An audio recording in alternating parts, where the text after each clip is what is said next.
आज मैं नारियल से बहुत ही स्वादिष्ट मिठाई बनाने वाली हूँ, जिसको कि नारियल मेवा पाक बोलते हैं। और ये मिठाई को मैं बहुत आसान तरीके से बनाना बताऊंगी। बहुत सॉफ्ट नारियल मेवा पाक आज हम बनाकर तैयार करेंगे। तो चलिए दोस्तों, ये बना लेते हैं। उससे पहले हेलो एवरीवन, तृप्ति होम किचन में आपका स्वागत है। तो इसको बनाने के लिए सबसे पहले हमें चाहिए सूखा नारियल। तो ये मैंने 2 सूखा नारियल लिया, जिसको कि गिरीवी बोलते हैं।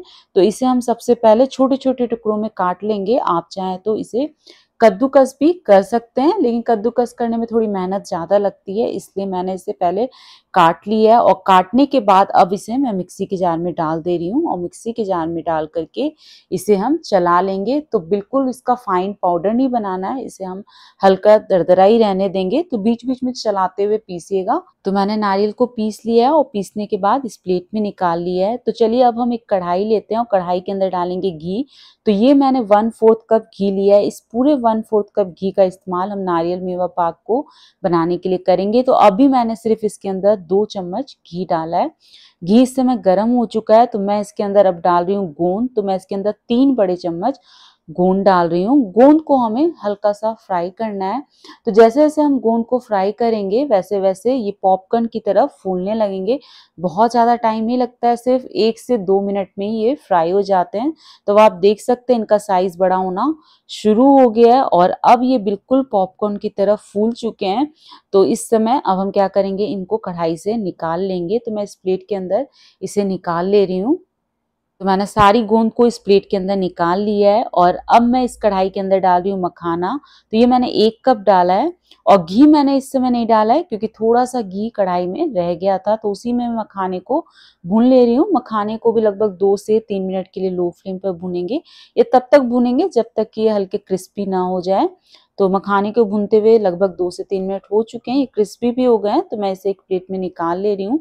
और अब वापस से उसी कढ़ाई के अंदर मैं 1 चम्मच घी डाल दे रही हूँ, और इस घी के अंदर अब हम ड्राई फ्रूट्स को फ्राई करेंगे। तो मैं इसके अंदर डाल रही हूँ 1/4 कप काजू, और 1/4 कप ही मैं इसके अंदर बादाम डाल रही हूँ।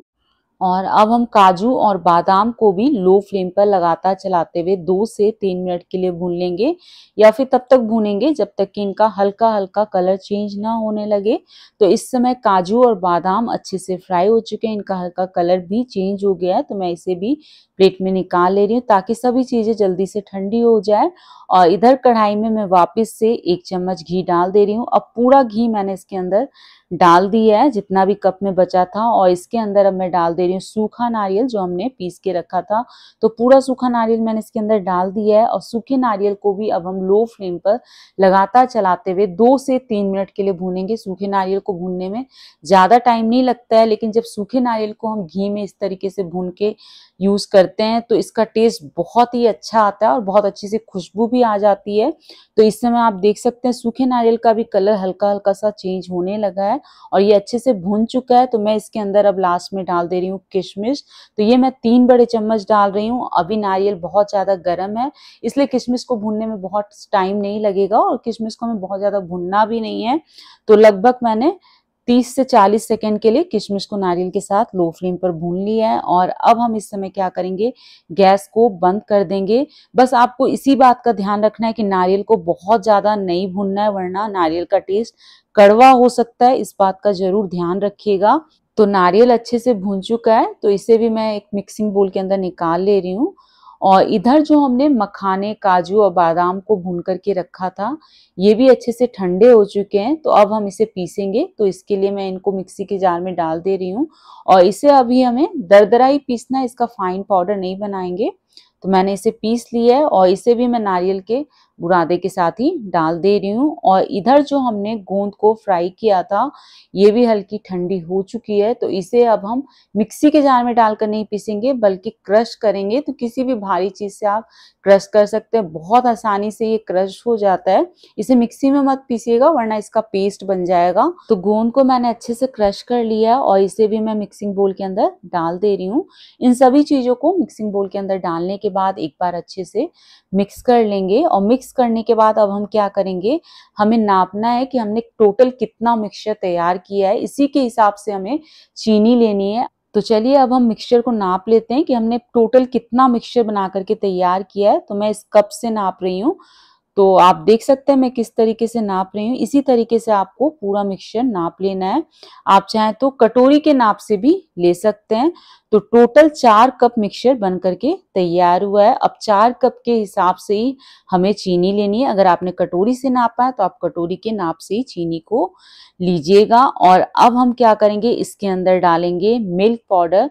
तो आप किसी भी ब्रांड का मिल्क पाउडर डाल सकते हैं। मैंने इसके अंदर 1/3 कप मिल्क पाउडर डाला है, और आप चाहें तो इसे बिना मिल्क पाउडर के भी बना सकते हैं। तो चलिए अब हम इसकी चाशनी तैयार करेंगे।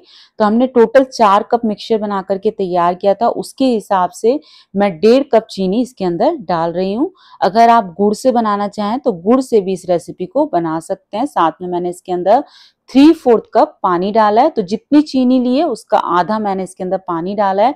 और अब हम इसे लो फ्लेम पर बीच-बीच में चलाते हुए चीनी के घुलने तक पकाएंगे। इस बात का ध्यान रखिएगा कि लो फ्लेम पर ही चाशनी बनाइएगा, वरना क्या होगा, चाशनी बहुत जल्दी गाढ़ी हो जाएगी और चीनी पूरी तरीके से घुलेगी भी नहीं और बर्फी काफी टाइट बन जाएगी, इसलिए इस बात का ध्यान रखिएगा। तो अब चीनी पूरी तरीके से घुल चुकी है, पकते हुए इसको 1 से 2 मिनट हो गए हैं। तो देखिए इसमें बिल्कुल पतला सा एक तार बन रहा है, बहुत गाढ़ा मोटा तार नहीं बनाना है। जब हल्का सा तार बनने लगे उसी समय हम क्या करेंगे, गैस की फ्लेम को लो करते हुए इसके अंदर पूरा मिक्सचर डाल देंगे और इसे लगातार चलाते हुए 2 से 3 मिनट के लिए पकाएंगे। या तब तक पकाएंगे जब तक कि मिक्सचर पूरी तरीके से कढ़ाई को छोड़ने ना लगे। तो मिक्सचर गाढ़ा होना शुरू हो गया है, तो इस समय मैं इसके अंदर इलायची का पाउडर डाल रही हूँ।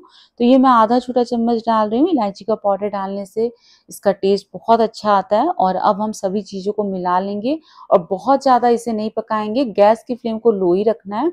तो मैंने इलायची का पाउडर डालने के बाद इसे 1 मिनट के लिए लगभग और पका लिया है और इसने कढ़ाई को भी छोड़ दिया है। तो इस समय गैस को बंद करके इसे ग्रीस की हुई ट्रे या प्लेट में डाल करके अच्छे से प्रेस करेंगे और इसकी ऊपर वाली लेयर को बिल्कुल इवन कर देंगे। तो हमें अच्छे से प्लेट या जो भी ट्रे आप ले रहे हैं उसे घी से अच्छे से चिकना कर लेना है। तो मैंने चिकनी की हुई ट्रे के अंदर इसे डाल दिया है और ऊपर से पिस्ते से गार्निश किया। और अब हम इसे गरम गरम में ही काटेंगे। तो हमें गरम गरम में ही काट लेना है, क्योंकि अगर आप ठंडा होने के बाद काटेंगे तो इसके पीसेस सही से कटते नहीं है। तो मैंने इसे काट लिया है और आप देख सकते हैं बर्फी हमारी अच्छे से सेट हो चुकी है और अब ये हल्की ठंडी भी हो गई है। तो हमारी सॉफ्ट नारियल मेवा पाक बनकर के तैयार है। आप एक बार इस रेसिपी को ट्राई करिएगा और रेसिपी पसंद आए तो प्लीज लाइक शेयर सब्सक्राइब करना ना भूलें।